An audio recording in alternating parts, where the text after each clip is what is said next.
तोहरा के 1.25 किलो लड्डू के उठौना कर दे। हाँ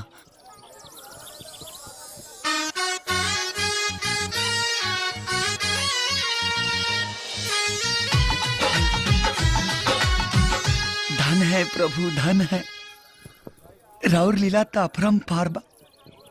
हम 1 किलो लड्डू चढ़ावे के वादा का कदेनी, राउर नेटवर्क तो 4G से भी फास्ट हो गई।